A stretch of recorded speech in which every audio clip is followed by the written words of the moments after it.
Put that coffee down. Act as if. You be ferocious. You be relentless. Show me the money.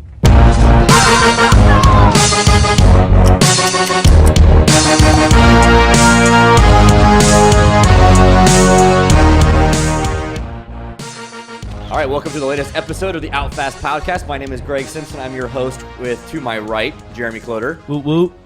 To my left, as always, with Startup Street, Jeremy Griffin. What up, what up? And in the house today, sorry, I'm going to make sure the camera's looking good on here.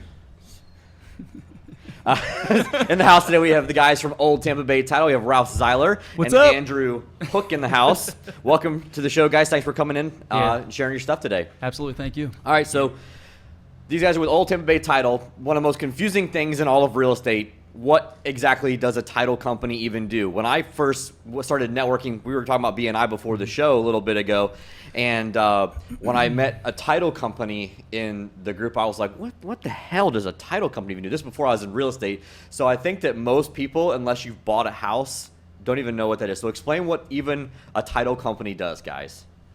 Who wants to go? Go ahead, Andrew, if you want to take it. That one? Doesn't matter, man. I can. It's up to you, bro. Title is confusing. It's a niche industry for sure. So I'm still waiting to meet the person who says that they were at 6 years old wanted to do title. I knew I wanted to be. That's why he hired me. I want to look like Ralph. Yeah, exactly. I want to look like success.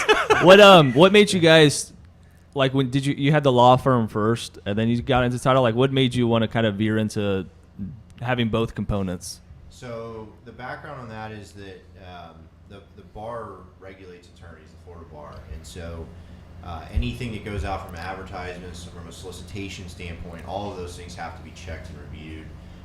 It's a burden for us to have to do that to send anything out into market. So there was some regulation that we were trying to sidestep slightly, and then at the same time it was also surrounding the fact that I think the real estate industry as a whole looks at lawyers and title as commercial only, and we do commercial and residential. So from a standpoint of trying to market to real estate agents doing residential, it made sense for us to be able to say we are set up like a traditional title company. We can turn your title searches quickly. You know, it's not a 7 to 10 day process like it is on some commercial files for us to get a title search out. So it helped us get in line with serving more of the residential side to split it out as a separate entity. Okay. So we got off topic a little bit. So what exactly does a title company do, though, before we go too I mean, far? essentially what the title company's responsibilities are is to work with a bunch of different, entities and, really make sure that title is cleared. So if there's any liens on the property, any judgments, things of that sort, I mean, we have access to view all that. And, what we do is we try to work and get those things cleared up. So this way, then that new homeowner can go ahead and close on the specific date and that they're looking to close on. Sure. I think that one thing that needs to be talked about, though, with title is like how important it is to take title to a property the right way. Now, you can do that individually. Obviously, you can do it as a corporation, LLC, trusts, and you can do it, with your husband or your wife or, however you want to do it. Like, let's talk about some of the legalities of what you should make sure you're doing as a real estate investor or real estate professional to make sure you're covering yourself. So we want to have the attorney maybe answer that one. You take that one, Andrew. That really depends on what you're buying, of course. So if you're buying your primary residence and it's somewhere that you're going to homestead and you're going to have the homestead protections, certainly taking title in your individual name or in you and your spouse's name makes a lot of sense. That's about as absolute a protection as you can get. If you are buying more of an investment property and you're buying a secondary home, maybe you want some anonymity. Anonymity is great from a land trust perspective. So you can acquire property, you can set up a trustee who's an independent trustee, and then you would be the beneficiary of that trust, and nobody knows you own that asset. So we actually run into that sometimes with pro athletes and celebrities. They want to acquire property and not have that be public record, so they will put properties in the land trust. The LLC is a great option for investment real estate. The liability protections associated with are great if you're going to have renters in the property, somebody who is potential lawsuit waiting to happen. Essentially, those are great ways to title property. So Mm-hmm. it really depends on what the purpose of the property is and what you're acquiring. So. Sure. So like if someone like on my property, we have a mother-in-law suite that we're gonna do some renovation to and put someone in. So we're living on the property. Is there, other than adjusting insurance maybe for having Airbnb style stuff, is there any other things that someone should be aware of if they have kind of one parcel, 2 buildings on it? Maybe they live in the one, and they're renting out the other. Anything additionally that they can do or to help protect themselves? Or I mean, if it's already homesteaded, is that the best they should do? If you're, that's a great question. I mean, that's not the most common scenario, but I'm sure it arises, of course.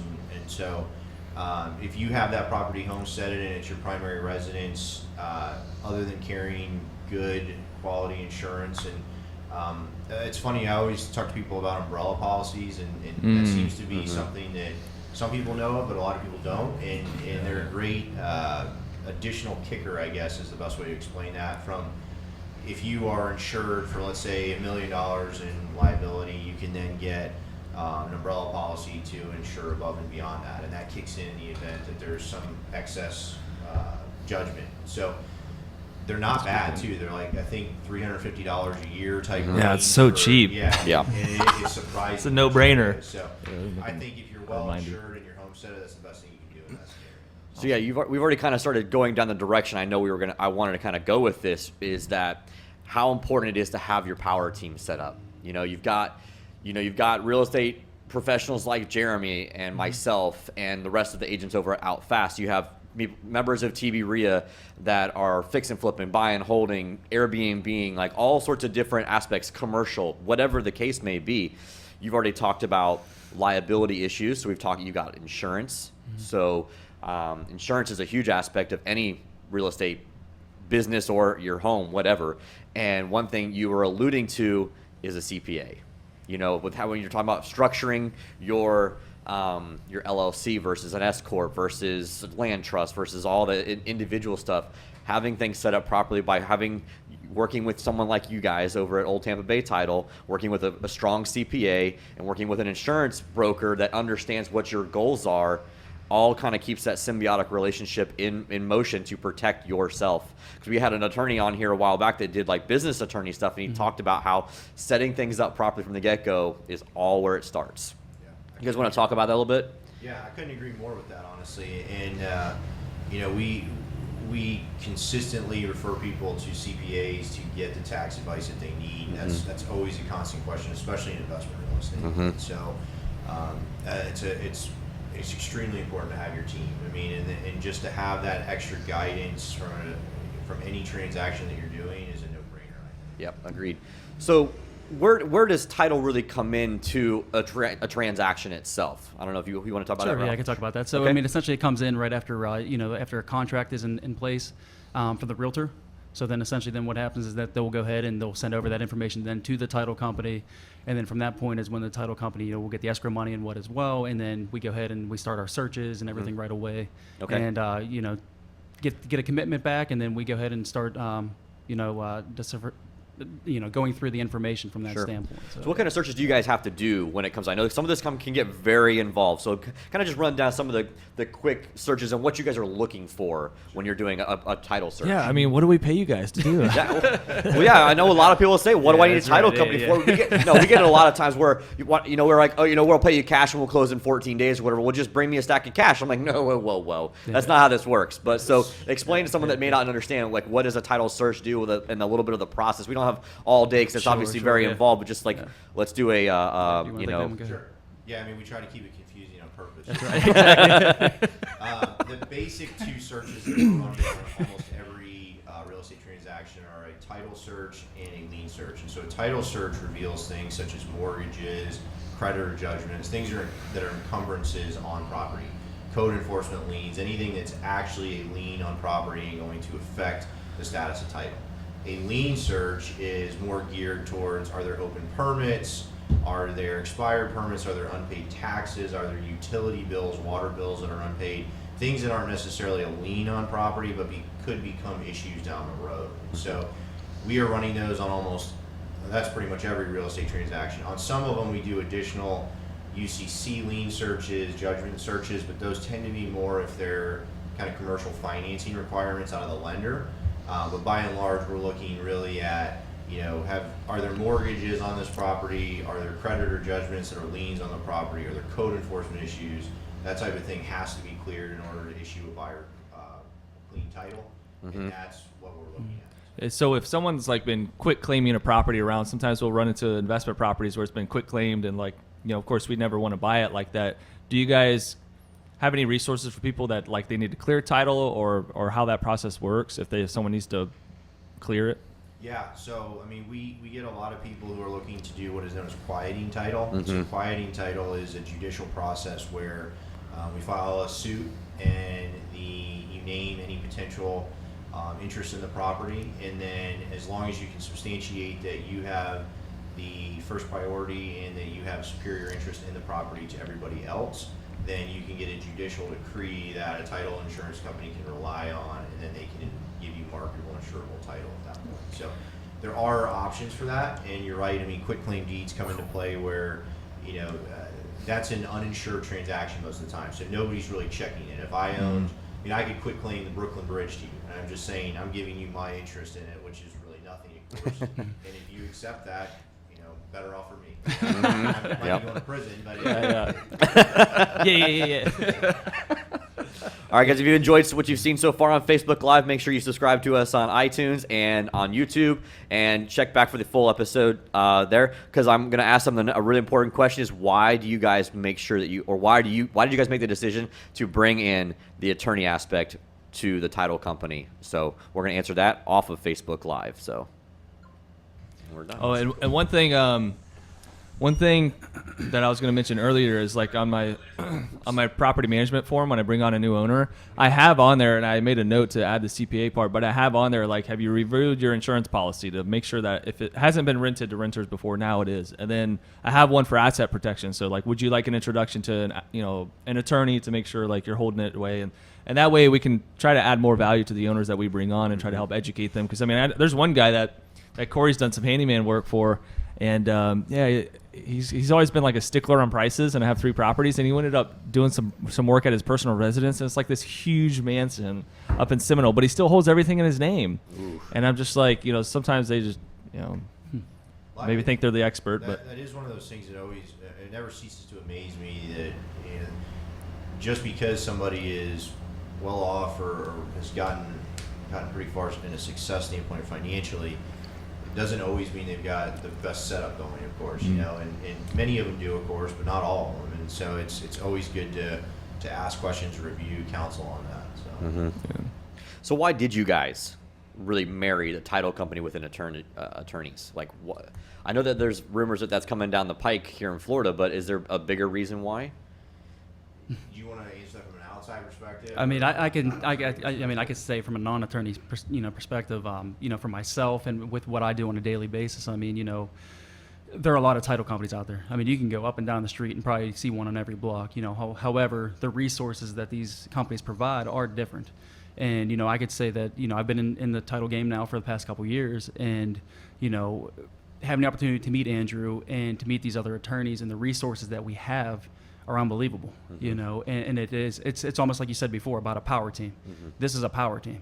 My colleagues, my escrow officers, my processors, the attorneys that we have on staff. I mean, it is a power team, and we can get things done, in a timely fashion, and we have the resources there to really essentially make it more of that one-stop shop for you. So, Sure. Yep. So you guys, how many attorneys do you guys have on staff? So the law firm has 9 attorneys total. Really? 3 of those attorneys just do real estate related matters. Okay. Yeah. One of them does real estate litigation. 2 of us are transactional in nature, and then the other 6 vary their practice area. Okay. But Wow, I didn't know that actually. That's pretty And cool. and we hadn't talked on air what the name of the law firm is. it's Oh, the yeah. DeWitt Law Firm. DeWitt Law Okay. Firm. Very cool. So how does that work? So if you have an issue with title and it needs the attorney to come in, how does that get worked out? Because obviously attorney's still got to get paid. Is that an additional thing, or how does that work? It all depends on the transaction. In a commercial context, usually we're representing one of the parties in a legal capacity to begin with before Okay. the title piece kicks in. On the residential side, our involvement, and it's kind of piggybacks on your question that Ralph answered earlier, by and large, our escrow officers and processors are handling the residential files. We are there as the attorneys to step in where something is out of the ordinary, something is problematic in the file, or somebody has a question. And in those contexts, that's sort of built into our services as a title company. And so you have access to legal advice, you have access to that legal perspective that can help you get to the finish line. Mm-hmm. So a perfect example of that is we have right before I came here this morning, I have a closing tomorrow that there's a sort of a ghost lien out there that is causing a problem. And so I've been actively involved in that piece of that file. And so I was on the phone with another attorney on the other side trying to hammer through that so that we can actually close tomorrow. But one of the primary things that I hear from our client base that become our clients is the fact that, I was working with a title company I liked, and frankly, there are a lot of good title companies out there. Sure. But they don't have the attorney support. So you run into a legal issue, and their first remark is, you got to go find an attorney. We can't help you with that. So if that happens in our office, literally that's the processors that are in the same office space as us saying, can you give us some insight, or can you give the client some insight on what to do here? And a lot of times it's just us giving our 2 cents as to what to do. We're not actually getting involved or filing a suit or writing demand letters. It's more just, here's what I think you can do to get this taken care of and wrapped up. So. Okay. Just on a side note, do you guys do stuff with like HOAs, issues that arise with HOAs and all that sort of stuff? We do. We represent a handful of associations on the association side, representing the actual homeowners or condo association, and then we also represent clients in their disputes with the association that do arise from time. Oh, that's good to know, because I don't think I knew that, and I'm dealing with something right now, but we're done with it pretty much. But that's good. Keep in mind for referrals. Yeah. So back in the day when the market crashed, a big investment strategy was buying off first position HOA liens. I'm glad you brought that up. Do you foresee that being a problem again with the next correction that we might or may not have in the next couple of years? I think it's the biggest thing that I see is that if I look back at 2009, 10, 11, tax deed auctions and association lien foreclosure auctions were just not understood. Yeah. So there were not that many people playing in that space, and you could really get some good deals that you could farm them, and you could say, all right, well, if I've got 50 deals, a chunk of these are going to be good. More and more people have gotten into that space as time has gone by, and the squeeze to find deals has become harder, and so there's more people playing. And in my experience and what I see is that those are becoming riskier and riskier because the banks caught on. Driving up. Yeah, exactly. Banks caught on to what they were doing too. So exactly, and so it's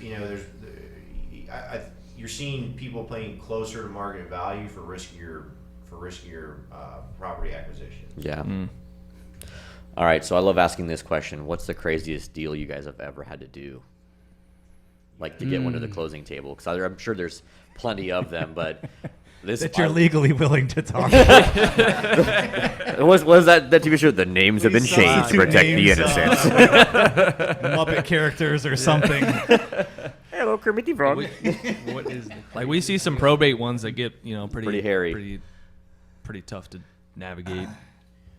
We've actually got one going on right now that's been just a nightmare. It's so we work with a number of hard money lenders as well, and some of their deals end up being fairly nitty gritty. And so we've got a guy who he was trying to mortgage 3 properties that he owned in order to acquire a new one. Something happened with the appraisal on the lender side, and it didn't go through.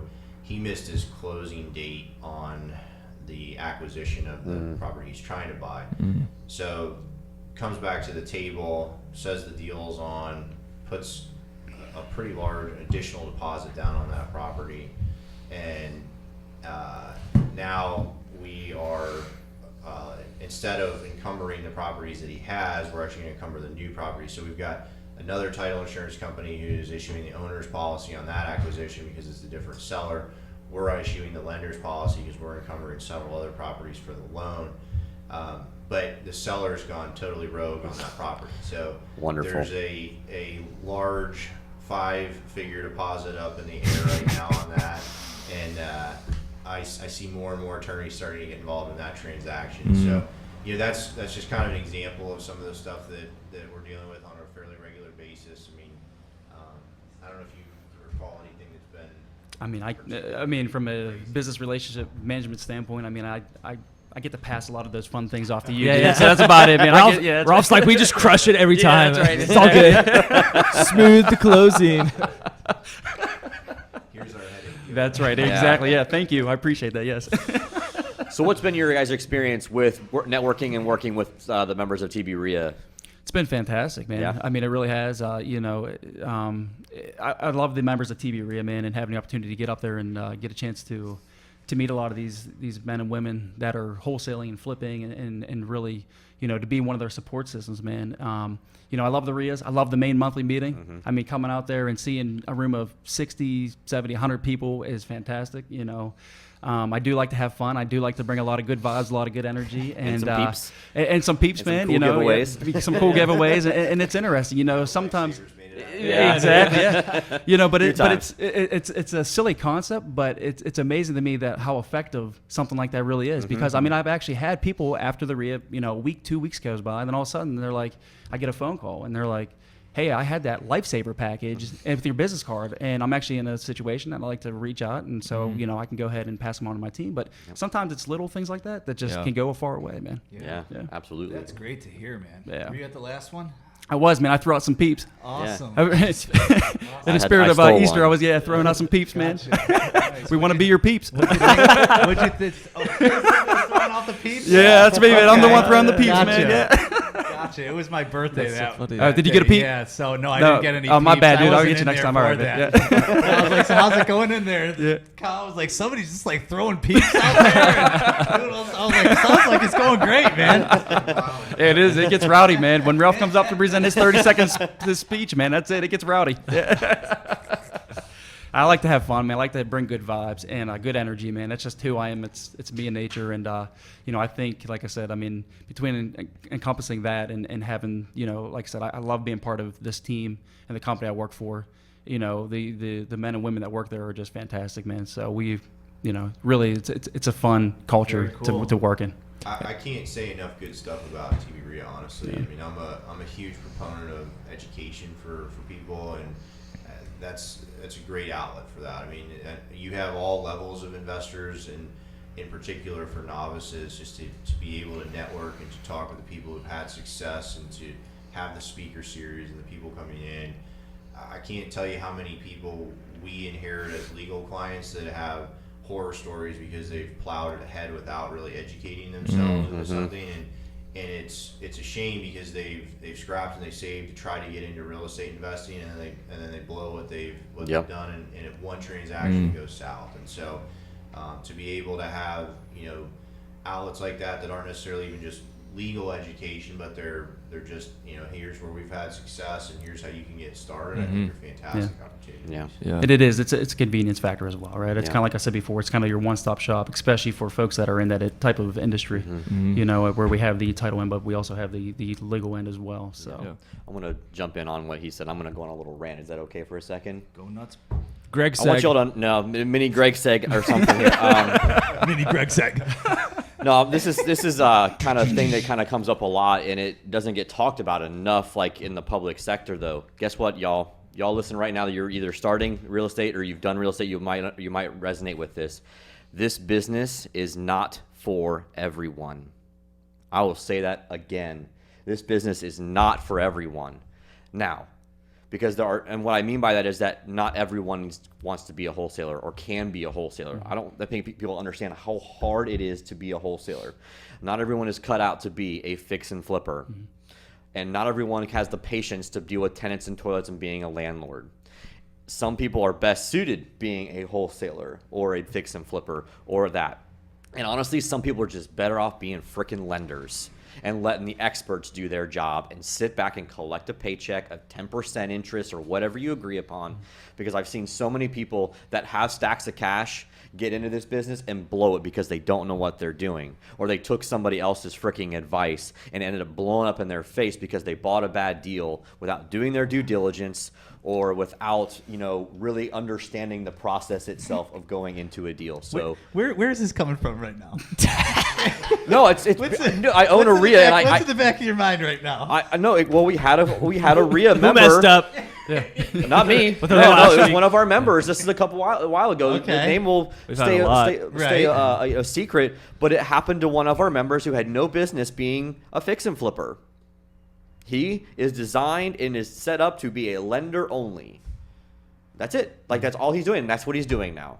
We bailed him out of a deal. He ended up losing about $70,000 on the deal.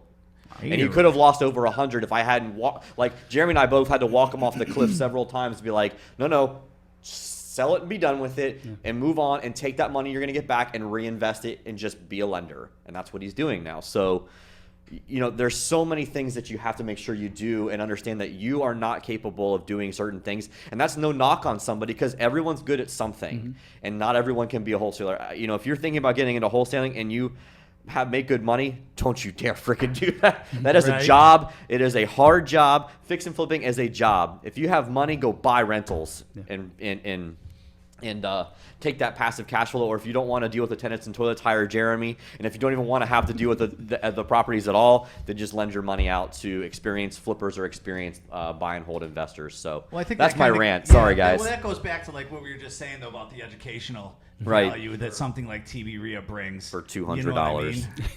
Yeah.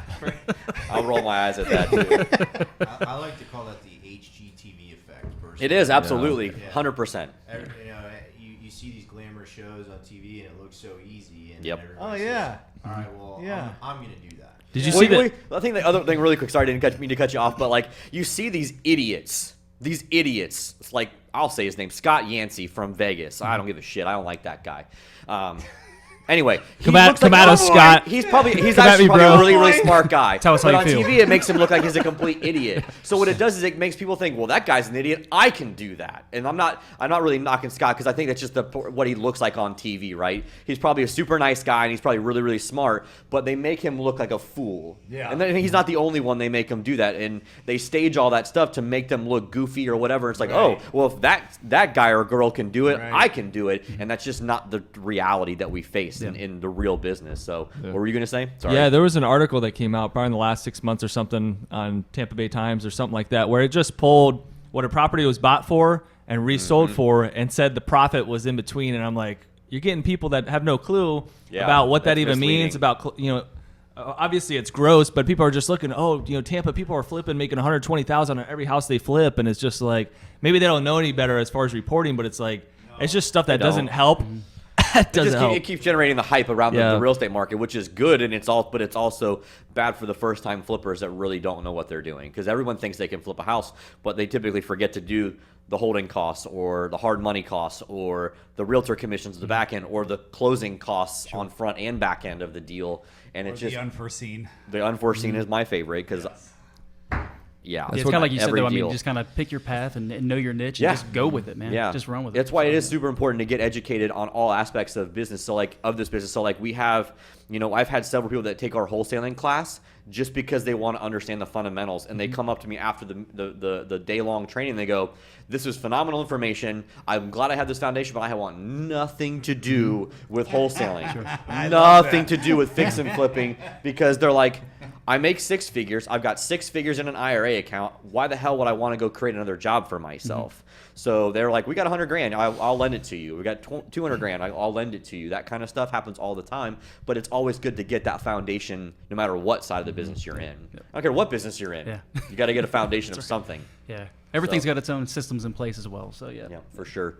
Anything you guys want to add before we get out of here today? Oh, well, how do they get in touch with you guys? Absolutely.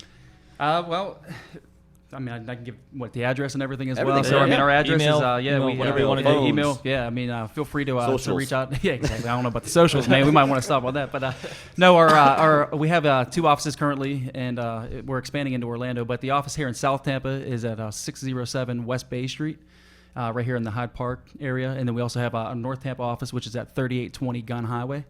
as well. So we're in North Tampa there, and like I said, we're expanding over into Orlando. My contact information as well. I mean, you can personally call me. My phone number is 813-305-9352. And or you can also email me as well, and that's Ralph.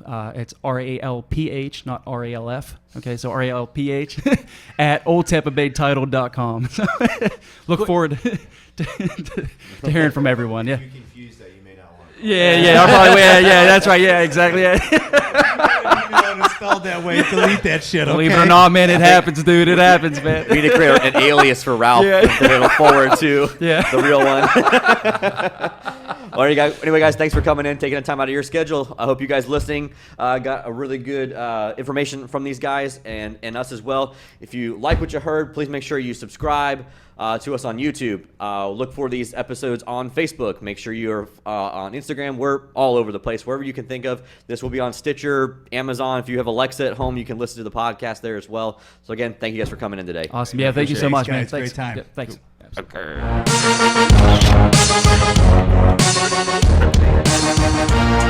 Okay.